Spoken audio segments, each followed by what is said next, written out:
One of the reasons why I read is because I want to understand human beings. I want to understand human nature. And so a lot of the books I read, like books by Robert Greene, like books on Stoic philosophy, like Marcus Aurelius's Meditations, like social science. I did a PhD in social science because I want to understand the way people perceive the world, the way people make decisions. And I also want to make better decisions for myself, better decisions about how I'm going to carry myself, how I'm going to navigate this world. And though I read a lot of nonfiction, there are certain fiction books that I've read over my time that I believe have given some really, really amazing clues on understanding human beings. One of those books is a book called The Brothers Karamazov by Fyodor Dostoyevsky. And that book is about a group of brothers who have a very lecherous and deranged father. And each of these brothers has their own personalities, their own tempers. And the book follows them through this story. And it occurs in the 19th century in Russia under the Tsarist regime. And Dostoevsky, he lived during the 19th century in Russia. He lived under an authoritarian regime under the Tsar. And one of the things about his writing is that you can tell he understands human beings. You can tell that he understands people. And within that book, there's a chapter. And the chapter is called The Grand Inquisitor. And it's a very famous chapter. And in The Grand Inquisitor, it's a conversation basically between two of the brothers, Alexei and Ivan. And Ivan is the older, more mature brother who served in the military. And he's highly educated, very smart. Alexei is a monk. He's a Russian Orthodox monk, or he's training to be a monk, and he's younger. He has a really great character, but he's not as worldly as Ivan. And in this chapter, Ivan is telling Alexei a story, and the story is called The Grand Inquisitor. And the way the story starts is back in the times of the Inquisition in Spain. And the Grand Inquisitor is a cardinal, and he's the one who's in charge of seeing to all the executions, all the people burning at the stake, all the tortures that are occurring in the name of the church. And as it starts, the Grand Inquisitor is walking through the square. And what happens is Jesus Christ comes back to planet Earth, and he's walking through the square as well. And as he's walking, as he's going through the square, people are recognizing Jesus Christ. And he starts performing miracles. He comes across a funeral procession. And in that funeral procession, there is a young girl who's died. And Jesus walks up to the funeral procession and brings the young girl back to life. And this is occurring amidst all these people who are burning at the stake and being executed and all this stuff. And the Grand Inquisitor sees Jesus, recognizes him, sees him perform this miracle. And of course, the Grand Inquisitor is flanked by his guards, and he says to his guards, "Seize him. Get him right now." And when the people saw Jesus, when he was performing these miracles, they would fall down, they would kiss his feet. But as soon as they saw the Grand Inquisitor, they immediately took their attention off of Jesus, and they fell to their knees in complete fealty to the Grand Inquisitor, right? Even though Jesus is standing right there. And you see this power dynamic occurring. right? Even though the Son of God is standing right there, this man with so much power, well, they respect him and they follow his authority. And so the scene continues, the story continues. They bring Jesus down to this dungeon, and the rest of the chapter is a one-way conversation between the Grand Inquisitor and Jesus. He's got Jesus tied up down there, and he says, "Why'd you come back? We don't want you back here." You know why we don't want you back here? Well, it's because you made a lot of mistakes, right? And so what happens is the Grand Inquisitor begins talking about the three temptations that Jesus denied the devil on, right? When Jesus went out to the desert, he fasted for 40 days and 40 nights. The devil appeared to him, and the devil gave him three temptations. The first one was to turn all the rocks in the desert into bread.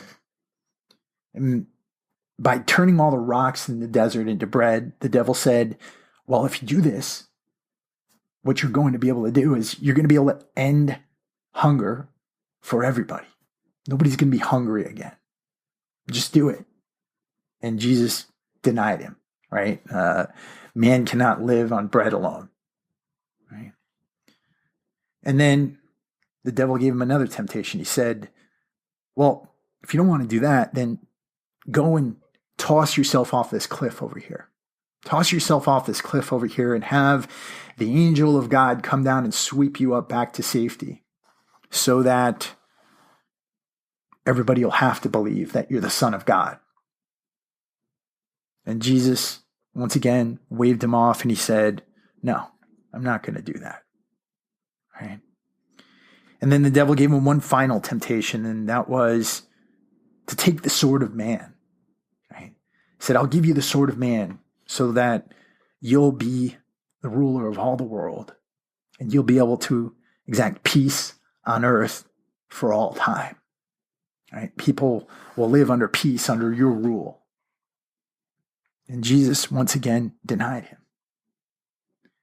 And the Grand Inquisitor is going through this with Jesus, and he says, well, you're an idiot for doing that. You're so dumb. Why did you do that? Because you did that, because you denied the devil, and you didn't take these temptations, well, guess what? We have to provide the people with bread, right? The church provides people with bread.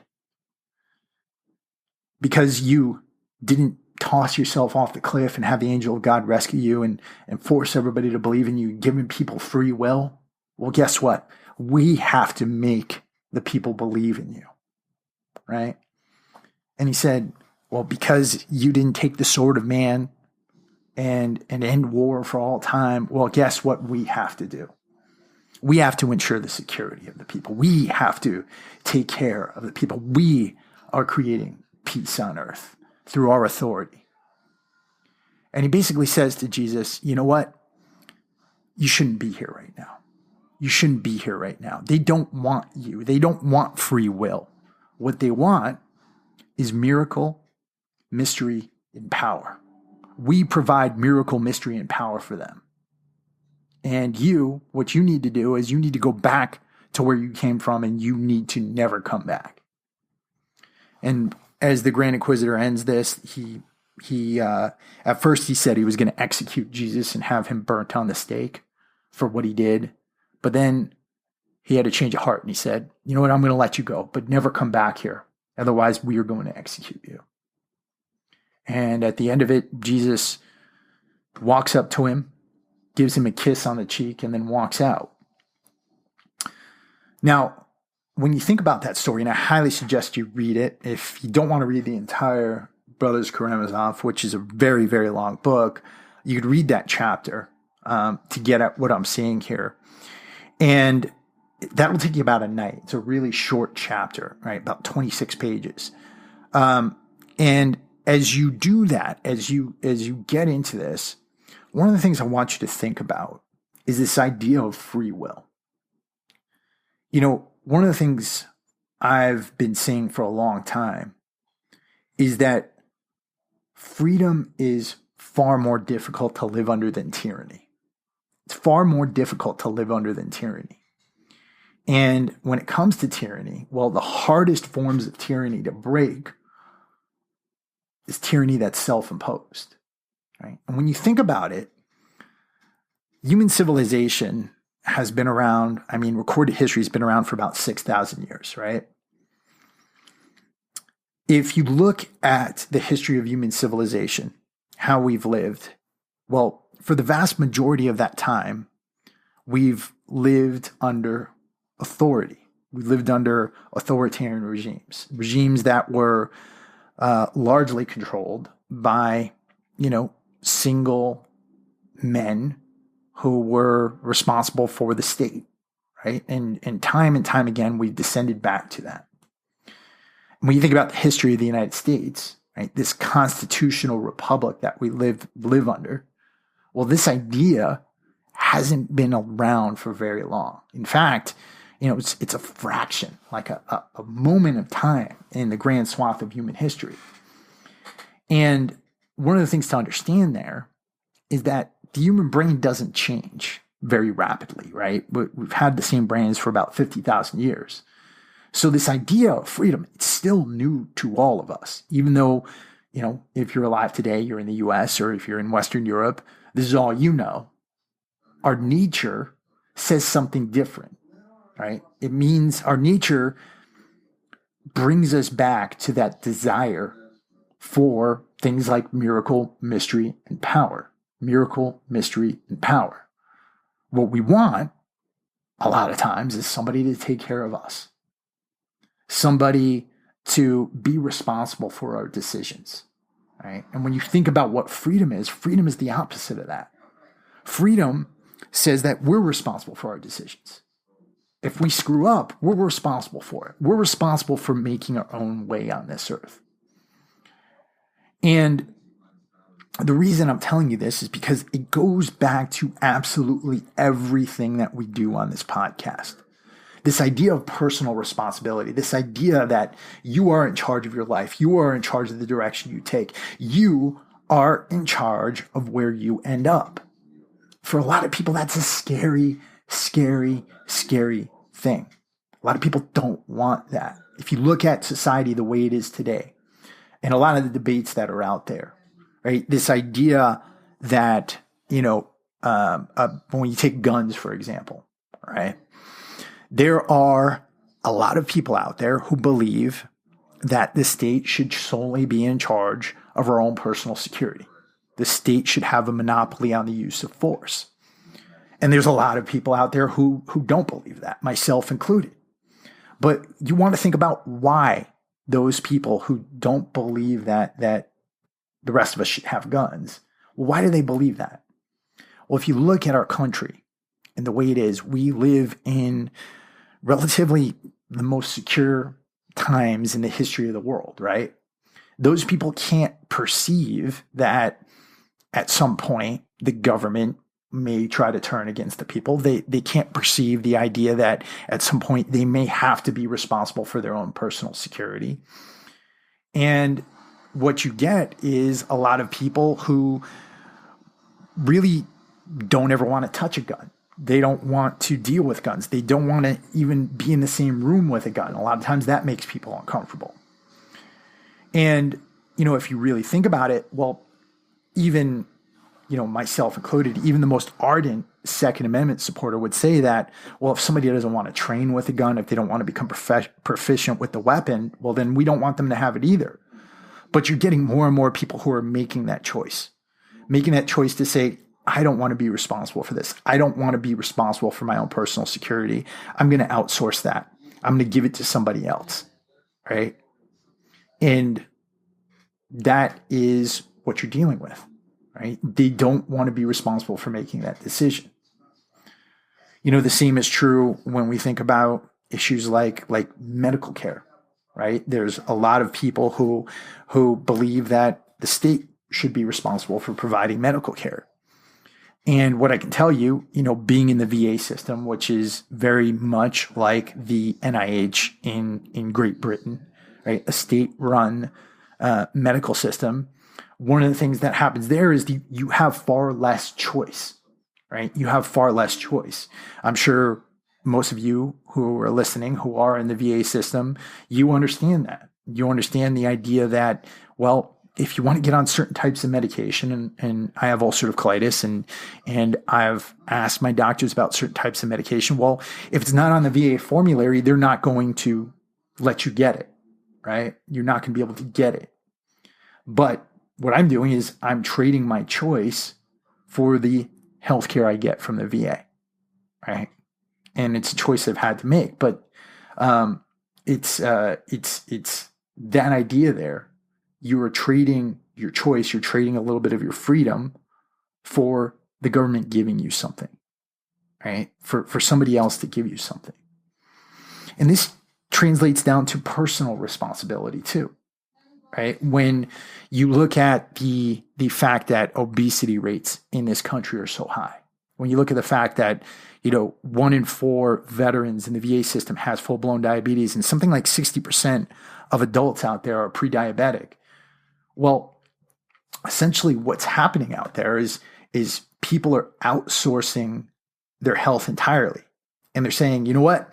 My doctor is going to be responsible for this. When I get sick, when I get a chronic disease, the medical system, the doctor is going to be responsible for solving this problem for me. When the truth is, you could probably head off a lot of these problems prior to them getting so bad that you have a chronic disease or you have something going wrong with you. And so it's this idea of freedom, I think, that scares people. Now, what do you do if you want to, I guess you could say, and maybe I'm putting this wrong. The way I'll start this is by saying this. How do you keep yourself from falling into these traps? How do you keep yourself from falling into these traps? Well, one of the things that I believe in is in developing fierce self-reliance, right? Fierce self-reliance. Putting yourself into a position where you're going to say, you know what I'm going to do? I'm going to own my health, right? When we talk about Jocko says, in discipline, there's freedom, right? That's a big reason why he says that.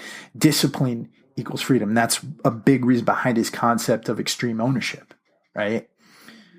If you are truly going to be free, what you have to do is you have to own everything in your world. You have to own it. You have to say, you know what? I'm responsible for ensuring that I'm going to be in the best health, the best shape possible. I am responsible for making my decisions in terms of how I'm going to educate myself, how I'm going to inform myself as a human being. I'm responsible for making my way in life and seeing to my personal finances. And what we have to resist is that constant temptation to say, you know what? This isn't my fault. This is somebody else's. Because there's a lot of people out there who are blaming the world right now. They blame the world for where they're at. They blame the world for their lack of success. They blame the world for everything. I was watching a TV show the other day. I think I was in the gym on a cardio machine. And this woman on a talk show was saying the reason why she was having so many problems losing weight was because of President Trump, because of all the stress he's bringing upon her.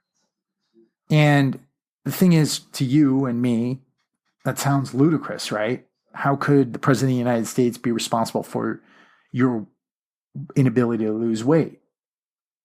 But at the same time, she was getting applause.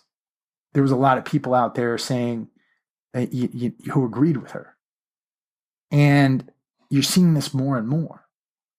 People want to outsource their responsibility for the problems, responsibility for things go wrong, to a boogeyman. And that happened over and over again in authoritarian regimes. For Hitler, it was the Jews. For Lenin, it was the capitalist class. And there wasn't even really a capitalist class in Russia at the time. What he ended up doing was taking land from the landowning peasants, right? And putting them in gulags and executing them, right? When you think about Maoist China, that started with the land-owning peasants, but then it switched to the Mandarins, and then it switched to the older class of people who are in charge. When it came time for the Cultural Revolution, what you had were, 19, 20-year-old kids taking over hospitals and throwing doctors out, and then delivering babies and performing surgeries on their own, which became a disaster, right? But we have to stay away from this idea of creating a boogeyman, outsourcing our responsibility to some phantasmic thing that is out there that we believe is making everything wrong, right? And we tend to do that. You can do that in your personal life. You can blame all your problems on your parents. You blame all your problems on an ex-wife or an ex-girlfriend. You blame all your problems on everybody except for yourself, right? And when you do that, you're putting yourself into a situation where you're going to just live your life putting blame on others and not doing anything for yourself. So the big thing, the big message I'm trying to get home to you here is this. What you need to constantly be aware of is our tendency to willingly accept tyranny in our lives, our tendency to willingly give up our freedom for a sense of comfort, right? Because freedom is not comfortable. It's a lot of things, right? It's a lot of good things. It brings options. It brings choices. It allows you to go wherever you want to go. But it's not comfort. It's not happiness, right? It's like it says the freedom to pursue happiness, right? You're not guaranteed happiness itself. And what I'll leave you with here is a story I heard when I visited Philadelphia. And when Benjamin Franklin was coming out of the Constitutional Convention, after they ratified after they came up with the first draft of the Constitution, somebody asked Benjamin Franklin, "Mr. Franklin, what'd you give us?" And he said, "A republic, if you can handle it," right? And essentially he was saying, we're giving you a republic if you don't screw it up. And I think that we get closer and closer to screwing it up than we know.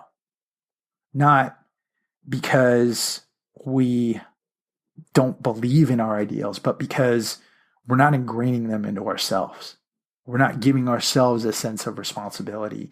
And above all, we're not teaching that to our children. So this is a highly philosophical episode. I hope that I didn't go too far off the reservation, and I hope that you guys got something out of this. But, let me know. Let me know in the comments. Maybe we can have a discussion on this and talk about it, because I think this is so important. It's so important for our country. It's so important for us as veterans, people who put our lives on the line for freedom, to understand this. Because if we lose it, it's not going to be easy to get back. It's not. Right? So, and these are things that I'm thinking about more and more as I'm getting older. So, let me know what you guys think. If you enjoy the Warrior Soul podcast, if you like what I talk about here, if you like these discussions, if you like the interviews we bring you, well, I want to plead with you. Head over to iTunes and write us a written rating review. Even if you're listening on YouTube, or if you're listening on SoundCloud or any of the other platforms, try to do this on iTunes, because iTunes is what really drives the algorithm. Of course, I appreciate any positive feedback that you give me, but iTunes is what really drives the show. So please head over and write a review for us there. If you want to support the podcast, you can head over to warriorsoul.shop. We've got some amazing shirts designed and printed by U.S. Marine Corps veterans up in our Santa Barbara print shop. And if you want to support yourself, you can come over and you can join the Warriors Obituary Society. That is a group of us who get together and empower each other to live absolutely epic lives worthy of epic obituaries by holding each other accountable. Every member who comes in gets put through an 8-week development program. That's where you're going to learn how to customize your own fitness plan, your own nutrition plan. That's where you are going to learn how to start taking care of your finances and start building this foundation for freedom that I've been talking about here. In the group, we have live calls each week. We're talking over Zoom, and we also have a forum that we're constantly communicating over. And we don't do anything over social media because I don't want anybody looking over your shoulder, and I don't want you to get distracted with all those alerts. So if you're interested in that, head over to www.warriorobituarysociety.com. That's warriorobituarysociety.com. And we've got great content coming up for you next week. We've got an awesome show with Jonathan Levy, the host of the Superhuman Academy podcast. And he's an expert on learning things quickly. He's taught himself 4 languages. He has taught himself how to speed read, how to do some amazing things with business. And he runs these courses that teach everybody out there how to learn more effectively. And he's giving a 50% off discount for all of his courses to the U.S. military veteran community. So definitely check that show when it comes out. And with that, guys, I want to thank you so much for listening. We'll be back at you next week with some more awesome content. Talk to you later. Peace.